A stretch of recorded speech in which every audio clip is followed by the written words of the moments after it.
Okay, everyone. So we're going to get started. Just want to welcome everyone. This event is being held as part of the annual Fórsa, what's now called the Campaigning Summer Series. It was once called the Campaigning Summer School when we held it as an in-person event starting in 2017 in the old Impact. It obviously then transformed into the Fórsa Campaigning Summer School. We had 3 years of the event in person, and obviously the last 2 years we've held this as an online only event, and hopefully we'll get back next year to being able to have some in-person sessions. My name is Joe O'Connor. I'm the Director of Campaigning with Fórsa. I've got a fly here buzzing around me at the moment that I need to negotiate. So this session today is on the future of work. The summer series, as you know, is running all throughout this week. It's a mixture of campaigning masterclasses, so training sessions for our Fórsa trade union activists, which are closed events, and then also some public webinars, of which this is the first, which are events that are open to the public. I just want to let people know that the session is being recorded and will be circulated to participants afterwards. And also just to say that we will have the opportunity for Q&A towards the end of the session, hoping to get to Q&A at around 12:45. And there'll be the opportunity to ask questions either at the end or as we go along in the Q&A chat box that you'll see at the bottom of your Zoom screen, and we'll hopefully get to the questions in order then. So I just want to introduce before we kick off our three speakers very briefly, so that they don't have to introduce themselves and talk about all the incredible things that they've done and get embarrassed before they have to start giving a presentation. So just as somebody who's particularly interested in this topic of the future of work, I'm delighted to be moderating this session where, you know, I don't say this lightly, but I think that we have three of the most interesting people to talk about the subject of work that I've heard internationally in the last number of years. So first of all, we have Professor Jeremias Adams-Prassel, who's a professor of law at the Magdalen College in Oxford. Jeremias's work is focused around the future of work and innovation. He's published a number of recent books, including Humans as a Service, The Promise and Perils of Work in the Gig Economy, and Great Debates in EU Law. Since April of 2021, he's leading a 5-year research project on algorithms at work, which is funded by the European Research Council.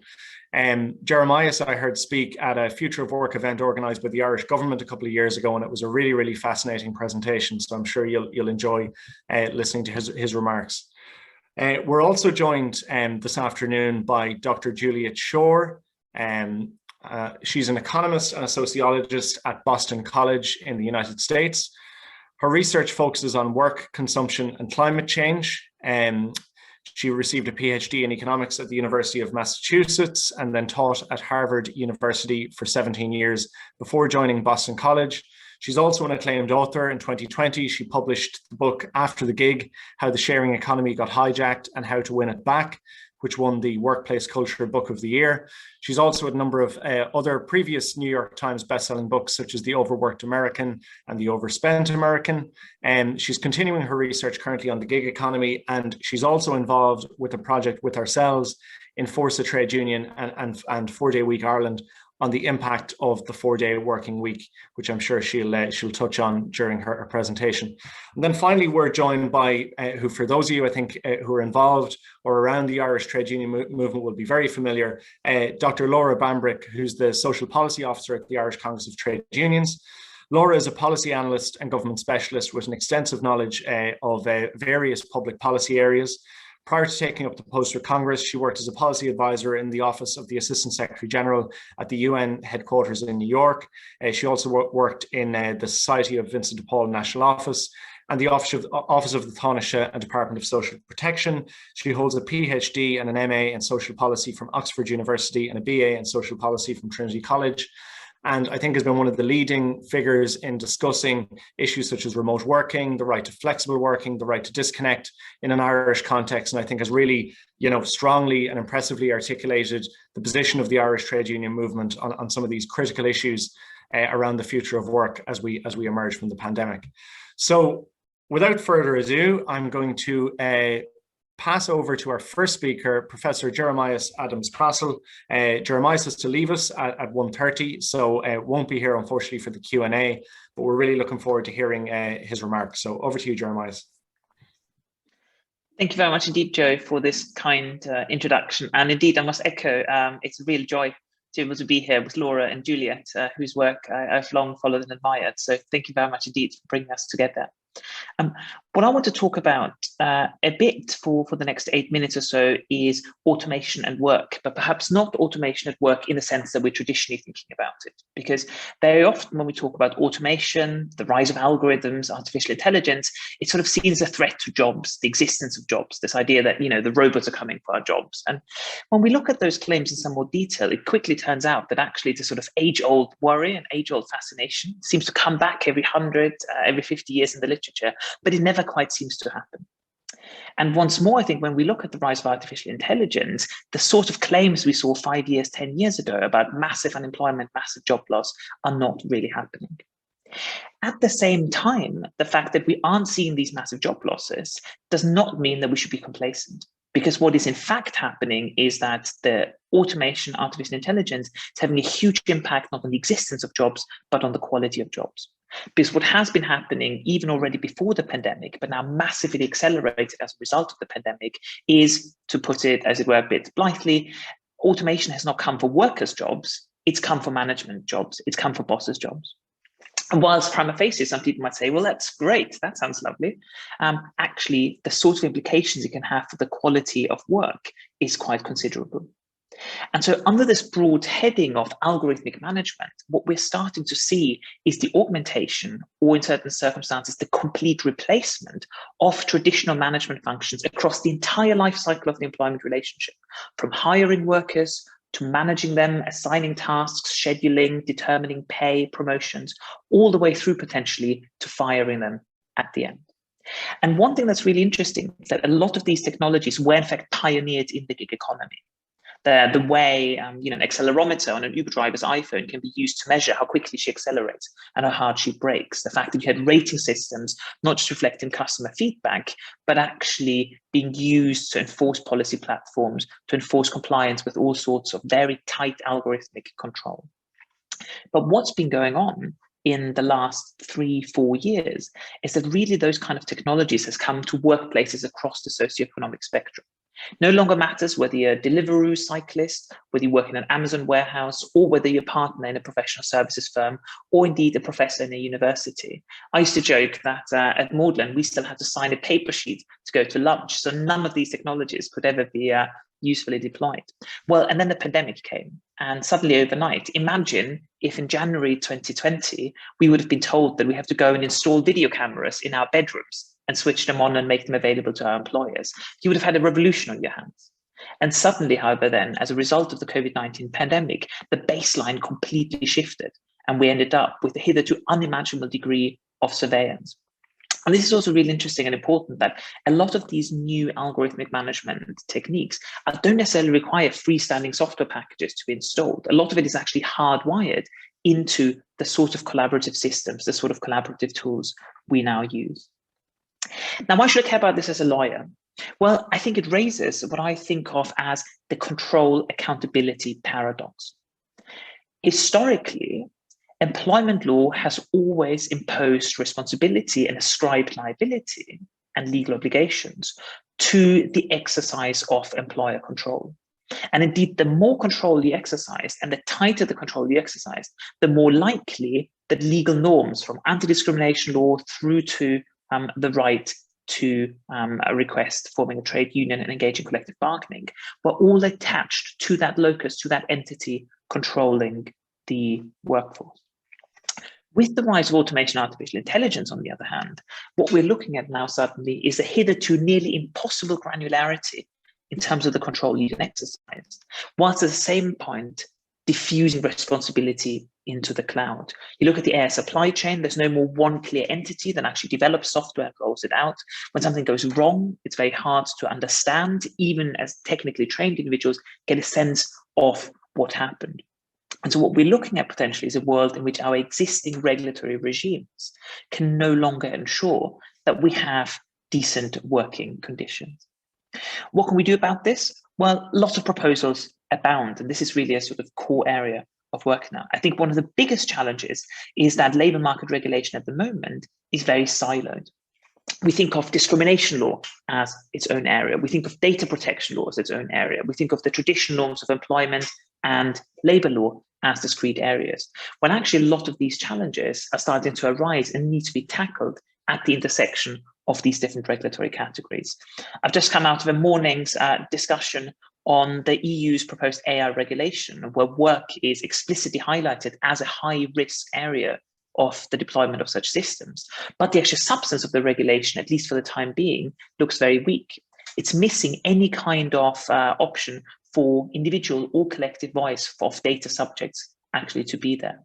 And so I think going forward, what we need also within the trade union movement, a lot more training, a lot more emphasis on actually understanding these systems, understanding things like very dry and frankly sometimes quite boring bits of data protection law, and thinking about ways of avenues to actually have individual and collective worker voice represented. So to give you a very concrete illustration of two things I mean is, on the one hand, some of you might have seen the recent litigation in Amsterdam brought by a number of Uber and Ola drivers against the platforms, not for employment status, the big sort of cases we've seen in Supreme Courts, but actually for violation of Article 22 of the GDPR. Article 22 of the GDPR gives individuals the right not to be subjected to a fully automated decision, and actually challenging a lot of Uber's algorithmic management practices as a violation of Article 22.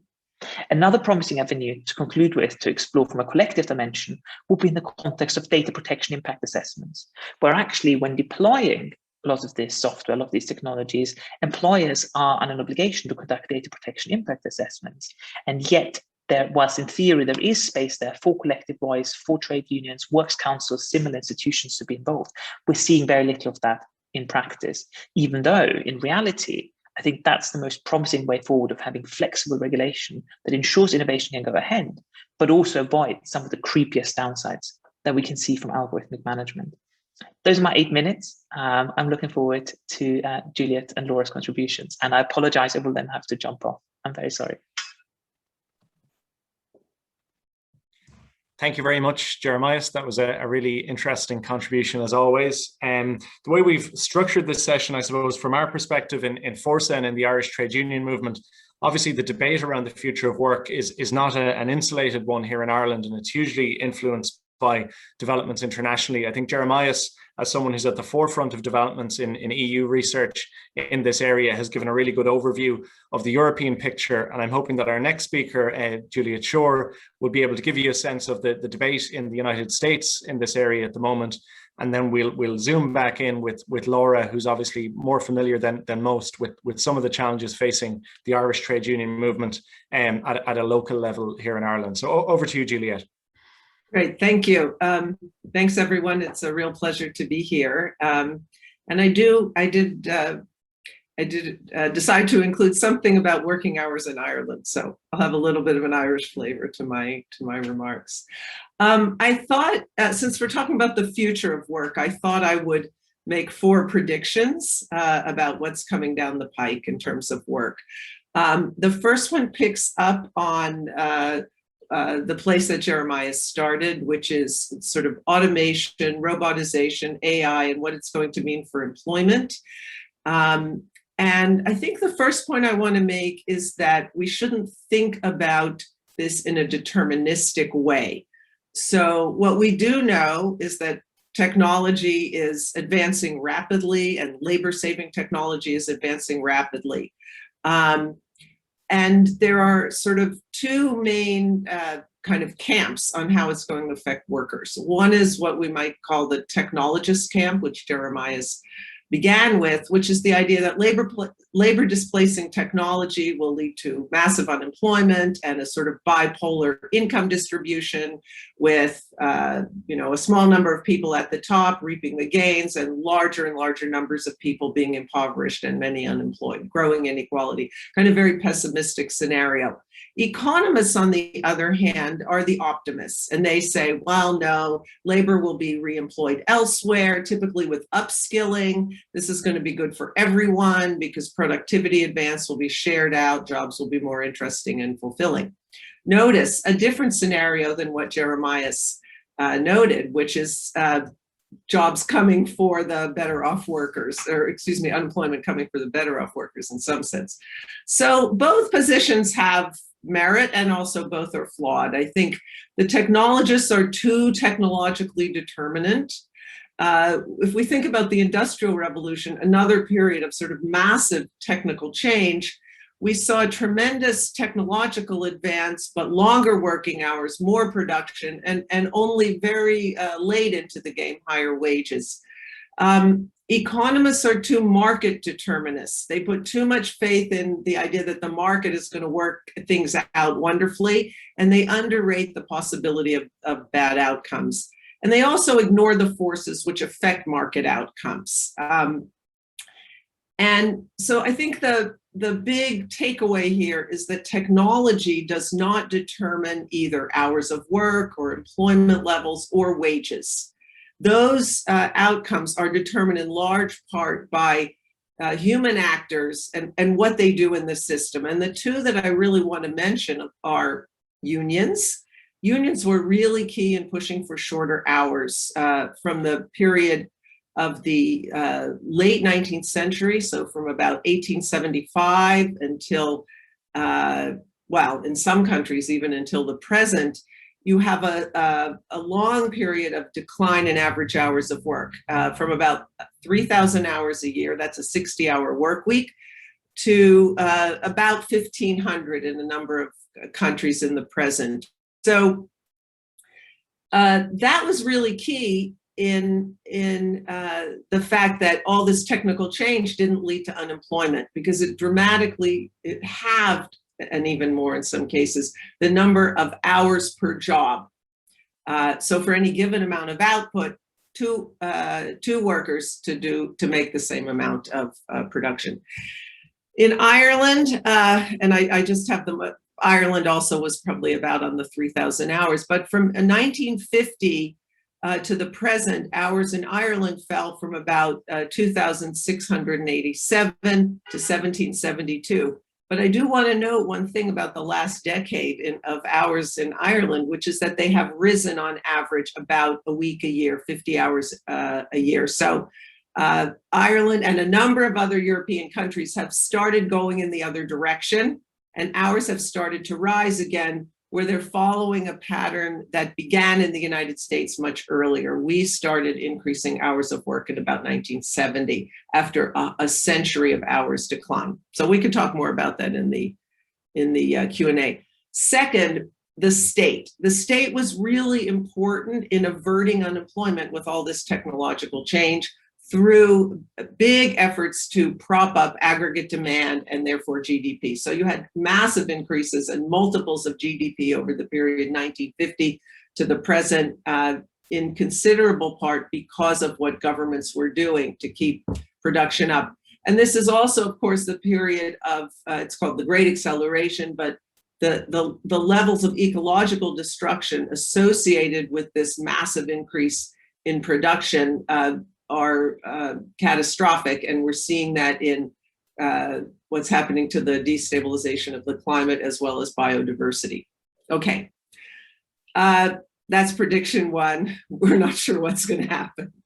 Prediction two, the big exception on sort of labor-saving technical change is in agriculture and ecosystem restoration, and there we're going to have to go back to more labor-intensive production methods. And I think that we're already beginning to see that in some ways, or at least a mini trend there. And so you're going to have more labor and less capital. It's going to be an area of expanding labor hours, and with a lot more human capital, so kind of much smarter farming. But in order to farm sustainably, we've got to pull out the chemicals and machinery to a certain extent. Prediction number three, and this again gets to things that Jeremiah was talking about, gigification. I've been studying the gig economy for the last 10 years, and there's a lot to say about it. I guess the main point here is to say that I expect gigification to continue. The kinds of trends we've seen in things like ride, taxis, and delivery, household work that is from full-time workers to gig workers is also happening in professions, in teaching, doctors, lawyers, et cetera. Maybe even union staffers are going to be gigified. And there are benefits here. It does put choice back in the hands of workers in some ways, and particularly in terms of hours of work and schedules. And that's a major benefit, but it has been at the expense of security and benefits. And I think the really big question is, could we get both of those things? Could we get that autonomy for workers in terms of scheduling, choice of hours, and also maintain security, benefits, et cetera? Again, it's a big question. I think it's possible, but only if workers exert power and sort of force this. Following up on Jeremiah's, the issue of management and the sort of automation of management, which is really important in what's going on. And one of the ways to respond to that is through worker-owned gig companies, which create algorithms and deploy algorithms in ways that represent the interests of the workers and not just those of the owners. And that's, we call those platform cooperatives. They are, for those of you who are curious, compatible with unionization. So I don't think it's an either or choice. It's a little bit complicated, but in any case, again, the question is sort of how do we get the benefits that this artificial intelligence and algorithmic management might be able to provide for us without all the downsides of control that we've seen for workers. So my fourth prediction, and do I have a minute or two left? I'm not sure. Okay, great. My fourth prediction is that working hours are going to fall in Europe. Technical change makes it possible to reduce hours of work without reducing incomes. And I think we're on the cusp of another period of significant hours reductions. And this is not just because the 4-day week Ireland was announced yesterday, and I'm part of that, and I'm very excited about that. But actually a 4-day week, which has long been the most popular sort of form of hours reduction for workers across, many kinds of workers and so forth and time. I think that is a movement which is really gaining momentum. It's a very important climate policy. I've done a lot of work showing that shorter hours of work on average in a country or even within a country are associated with lower carbon emissions. I think it is, so I think that's another thing. The main limiting factor in Europe to shorter hours of work at this point is population trends and shortages of labor. But I do think that the pressures on global north countries to increase immigration are going to intensify. And I think that will be an important kind of safety valve to make it possible for hours on average to decline in these wealthier countries, and as a way of dealing with both issues of burnout and overwork, but also the coming productivity increases that we'll see from AI and robotization. So let me stop there, and I look forward to our conversation. Thank you very much, Juliet. I think, I don't know about the rest of you, but the summary I've taken away from that is that Laura and I have a strong chance of success in our 4-day week Ireland campaign, but by the time we succeed, we might be gig workers. That's what I've taken from that. So I'm going to hand over now to Laura, who's going to share some slides, and Laura is obviously going to I think build on that really good contextual overview of the situation in terms of the future of work internationally, and talk about some of the challenges that we're responding to here in Ireland as we emerge out of the pandemic. So over to you, Laura. Let me see. Great. Thanks, Joe, and thanks to Fórsa for the invitation to be part of this really interesting discussion, which is covering a lot of areas that are a big concern, not to just trade unions in Ireland, but trade unions globally and workers. So as Joe mentioned there, I'm going to bring the conversation back home. How does all this impact me? Not me, you. So I'm going to use the brief time I have available for my opening remarks to focus on the trade union response to remote working. I'll begin with a quick recap on what our policy priorities have been for the first year, and then move on to discuss some areas of concern which the previous speakers have already enlightened to. So the Irish Congress of Trade Union, we're already on the record of showing our support for the massive shift to remote working.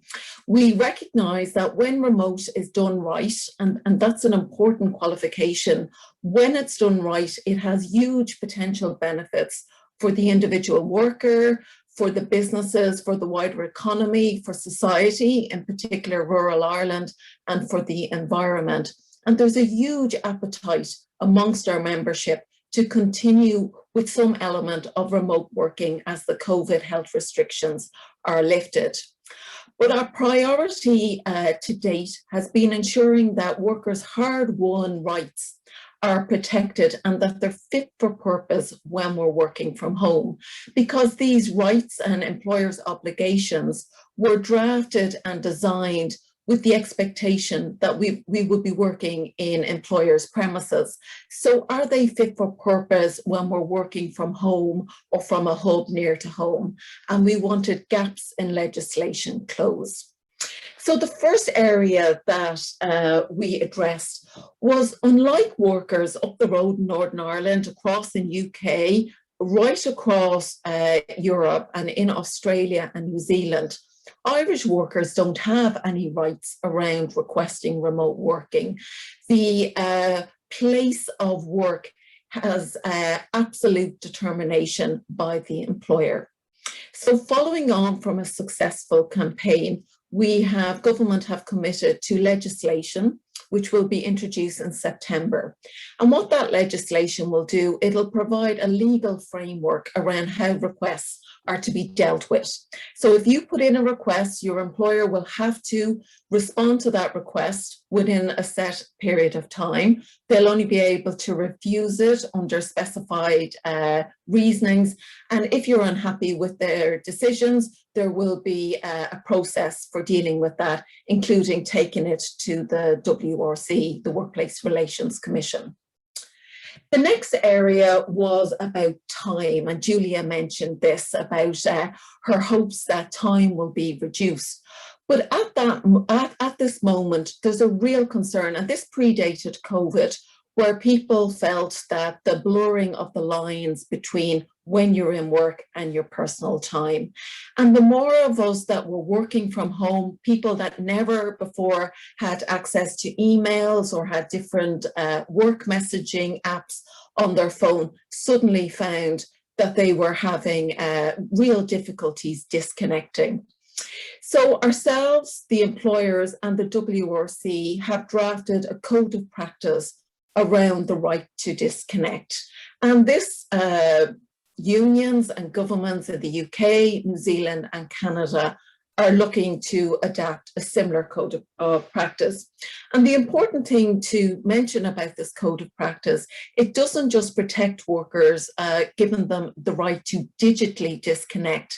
This includes if you're repeatedly unable to take maybe breaks or finish at your allotted time because there isn't a replacement to pick up the phones, or if you're in some sort of consumer-facing job, or if you find that you're working on Sunday night because you have to do the paperwork, there isn't enough hours, this code of practice covers you for all those. It's not just digital disconnection. The other area of concern for Congress in the last year was ensuring that the cost of doing business wasn't being pushed onto the worker. A lot of our members didn't have a broadband if they were older, and also younger workers, they were using their mobile broadband package. but all of a sudden they were working home, they needed to get broadband access at home, but who was covering that cost? Through with utility bills, higher lighting and heating bills over the winter. So there is a system in place, but it's quite onerous to access, and it's causing real hardship because it's not paid in real time. So for workers on low pay, young workers in particular mightn't have household bills in their name, which is a requirement for getting tax relief on this. There were real difficulties. So we've got a government commitment to examine this. There's a review going on over, and we should have, if there's any recommendations for change, they'll be announced in the budget in October. So just quickly turning to areas of concern, and some of these were already touched on. So one area of concern is closing the Zoom divide. So what that is this emerging work-life balance privilege gap between those of us who are privileged enough to have jobs that can be done remotely and workers in jobs that require a physical presence. So if we're going to close off this potential between a two-tier workforce, between the remote works have and have-nots, Congress are looking for workers to have rights to all types of flexible working arrangements, not just remote. Now, flexible working arrangements can include arrangements such as flexi time, you start early, you finish early, start late, finish late. Maybe split shifts, taking longer hours off in the day, maybe to allow for school pickup, family meals together, and then picking up work later in the evening. Working term time, spreading your work over 10 months instead of 12, and then the traditional part-time working and job sharing. And we've raised this with the relevant ministers, the Minister for Employment, the Minister for Equality. We've raised it in recent submissions. And we most recently raised it in our evidence to the Citizens' Assembly on Gender Equality, because we made the point that while flexible working arrangements might sound like a perk of a job, for many workers, especially those with caring responsibilities and those with a disability, the access to flexible working is the difference between being able to access and remain in employment. So if we're serious about having a more diverse workforce, and if we're serious about closing the gender pay gap, flexible working arrangements will be part of that solution. And we were really pleased there last month when the Citizens' Assembly made their recommendations to government. They included in that a recommendation that flexible working arrangements be a right for all workers where practical. The other one is, and Jeremiah mentioned this, is the boom in the regulation of the use of AI in employment and by employers. And he mentioned things like, and people will be familiar with, workers in distribution centres having to wear the tracking devices, platform workers having to keep their satisfaction ratings high enough in order not to be deactivated. And increasingly, when people want to apply for a job, the first thing you have to do is pass a pseudo a personality test to ensure that you're a good cultural fit for the organization before you can even access the application form. And this is AI at work. But it was really with the massive shift to home working that the use of AI in the management of working came front and center. And that was in the surveillance, how employers are using AI to watch over workers. And we're seeing with this technology, it's allowing employers to see how frequent the keyboard is being used, how many clicks of the mouses, taking time cards like screenshots to checking that you're at your computer, web browsing history, and so on and so forth.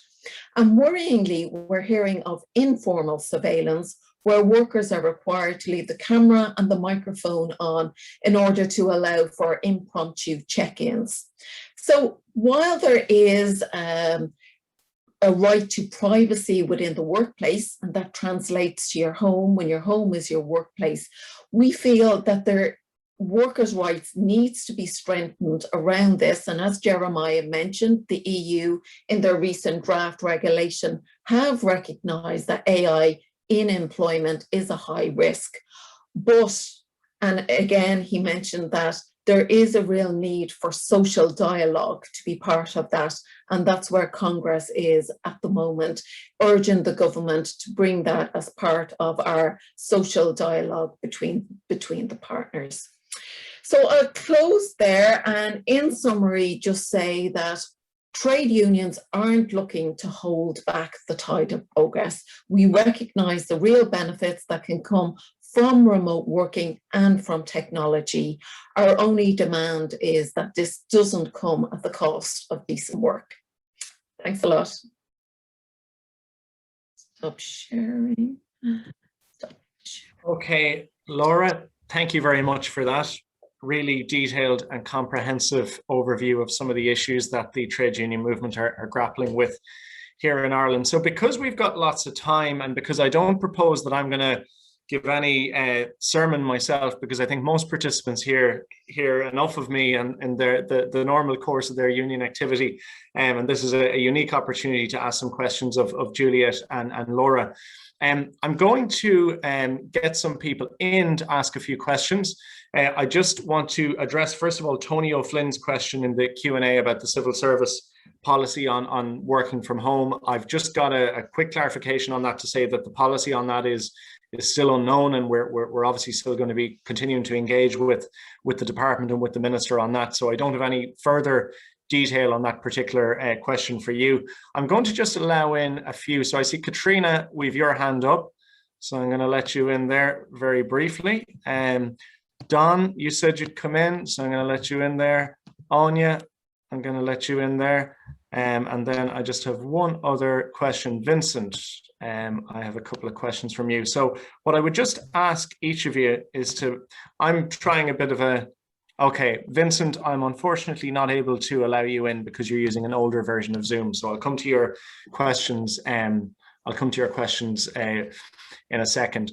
So I just would ask everyone as I let you in to maybe no more than a minute. If you've got a comment, quick question, it'll just mean that we can get as many people in as possible before we close the session. So I'm going to go in the following order: Katrina, then I'm going to go to Don, then I'm going to go to Anya, and then I'll go back to Laura and Julia to take those three questions in turn. Okay, so Katrina.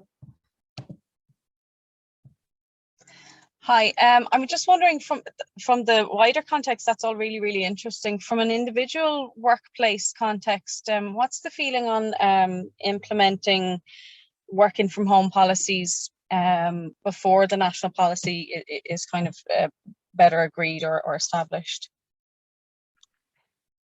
Okay, thanks for that, Katrina. Don?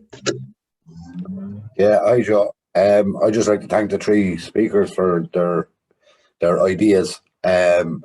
What my question would be is, do we expect to win on the costs question? And what do we expect to gain? Do we expect to gain tax credits or increased wages? And will there be a need to campaign or withdraw goodwill to get those increased wages or tax credits? That's about it. Thank you. Thank you, Don. And I'm just going to let you in now, Anya. Hi, everyone. Can everyone hear me? No? Yeah, I can. Okay, so I typed my question up because nothing worse than kind of rambling a lot in your question.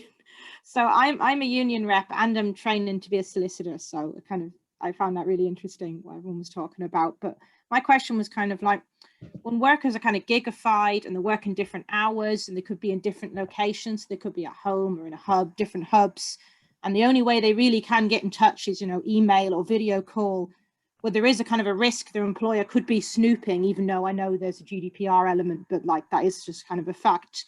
I'm just wondering, how will that affect kind of union reps in the future? Like, how will they be able to reach out to people who aren't yet in the union, or if someone has a problem and they maybe want to approach a rep, there's kind of a knowledge gap there, or like a risk that they'll be kind of scared their employer will know what's going on, which is very different, I think, than what now is kind of done with union reps. So they kind of approach people in person.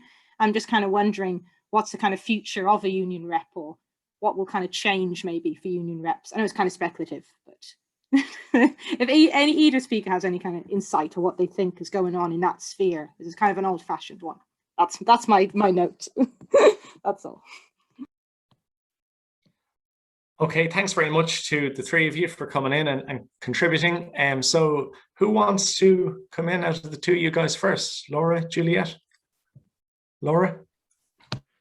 I'll come in, Joe, and I suppose I should qualify this by letting speakers know that I'm hired as a mere policy wonk with Congress, and I've never worked organising workers or representing them. So bear that in mind.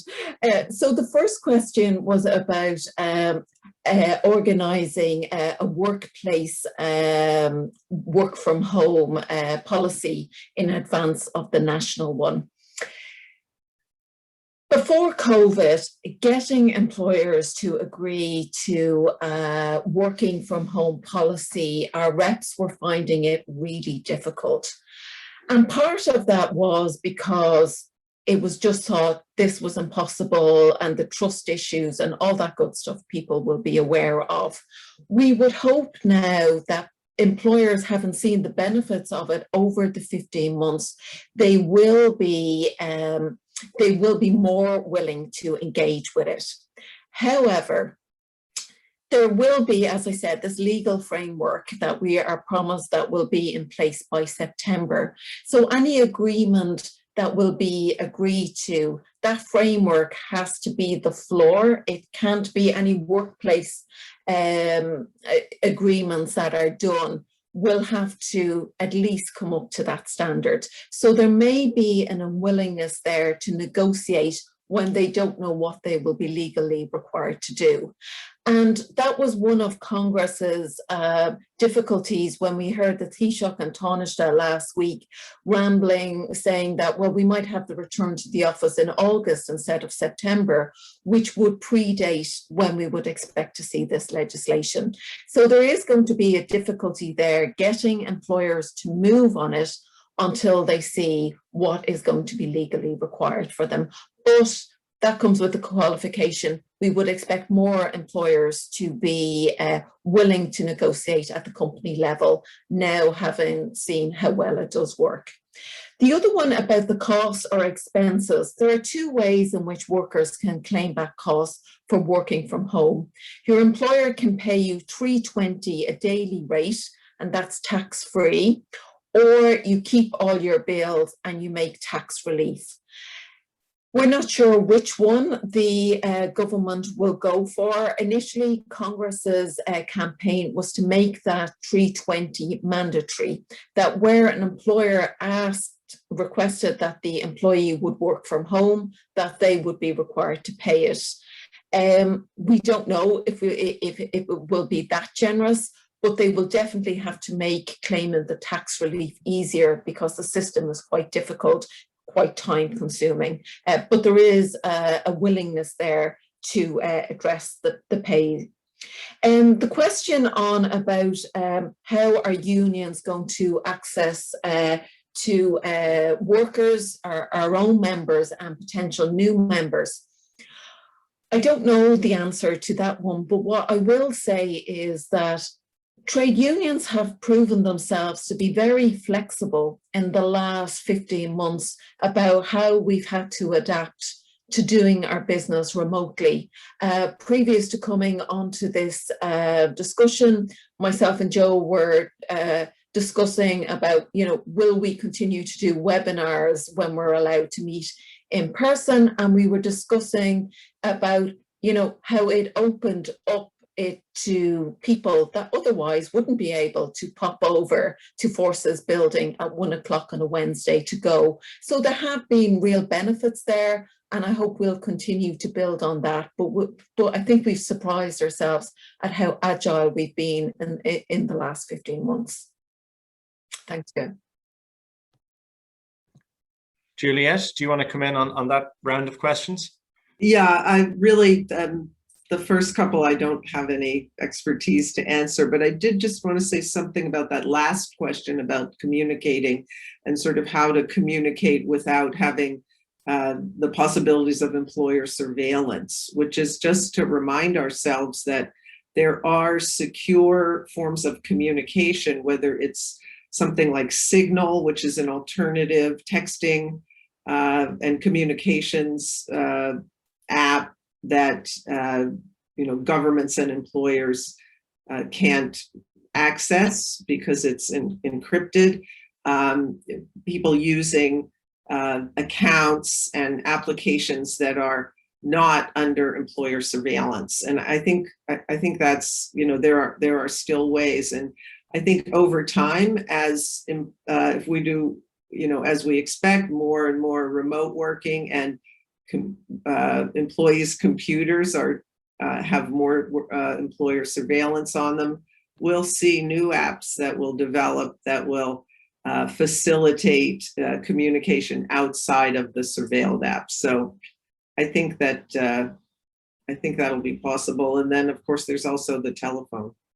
And I don't think probably most employers have access to surveil workers' personal cell phones at this point, but Lori or Joe, you can correct me if I'm wrong.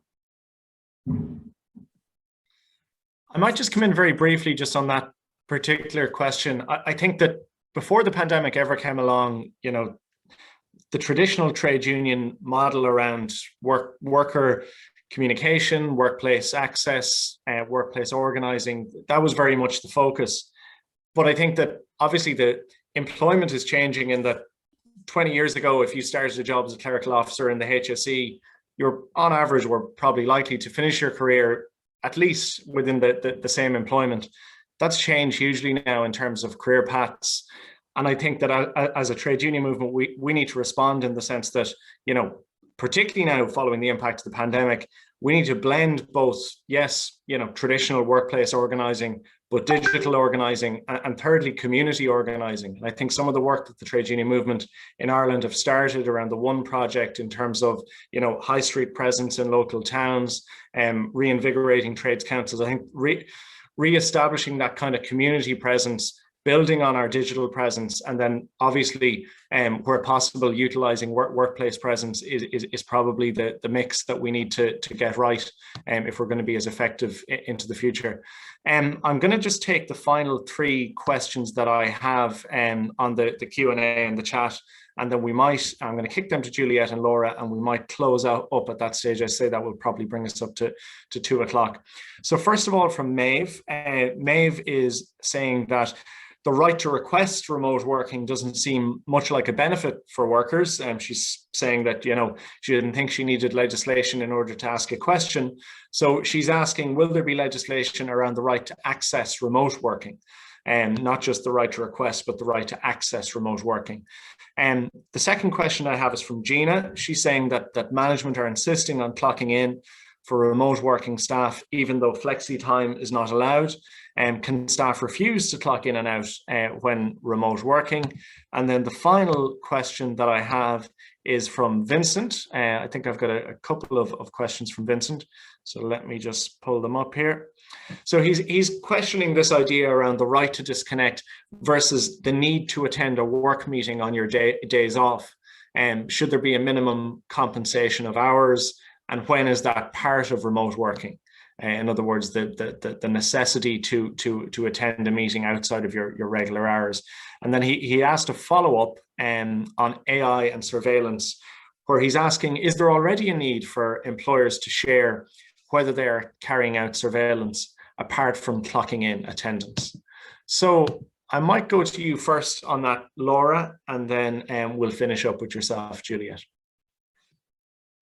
Thanks, Joe. So going to Maeve's comment there, I suppose when it's the legislation is called the right to request, and she is correct in there that, you could always ask. The difficulty without this legislation is your employer can just dismiss your request out of hand. They don't have to give it any serious consideration. So what this legislation will do is it will put brakes on the reasons for dismissing your request. So they'll only be able to do it if there's genuine business reasons not to give you your request, and that they will have to respond to it within a certain amount of time. One frustration of union reps when they're asking for any type of flexible working arrangements for a member from an employer is they can just be consistently fobbed off, haven't got time to deal with that, or come back to me. This will say you have to, Congress are looking for 3 weeks, and most likely will be 4 weeks before the employer will come back. And then if you're unhappy with that decision that comes back, there will be an appeals process, both internally and externally, through the WRC. So yes, you always had the right to request, but your employer was never under any obligation to listen to that request. And that's what this new legislation will do. The clocking in and clocking out when you are working remotely, yes, unfortunately, that is a requirement. Your employer has a legal obligation under the Working Time Act to ensure that you're taking your breaks, your rest time, you're not working beyond the excessive hours. And that does require them to check when the hours that you are working. So you do then, as an employee, have a requirement to facilitate them in meeting that obligation.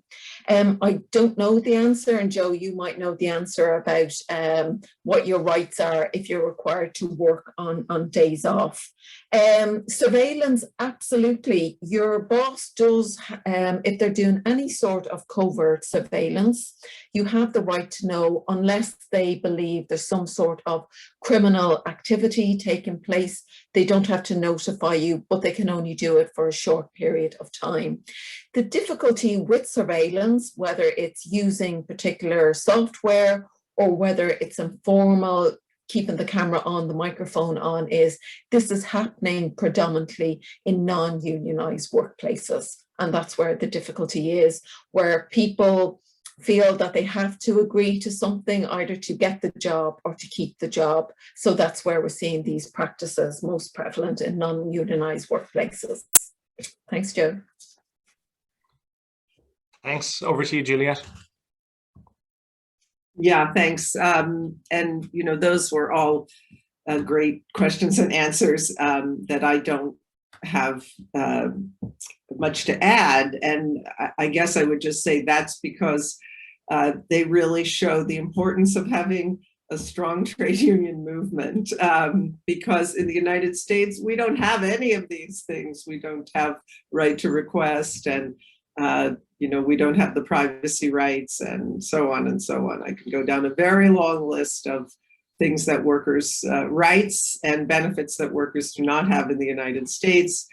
And you know, almost wholly due to the fact that we have, I think, something now like 6% of our private sector workforce is unionized, or maybe it's 7, I don't know, but just very, very low. So it's, you know, as someone coming from across the Atlantic, I can just say how much today's session shows us the benefits of a really vibrant, strong, adaptable, energetic trade union movement is, and you know, all that's due to the, you know, incredible hard work of all of you who are on this webinar.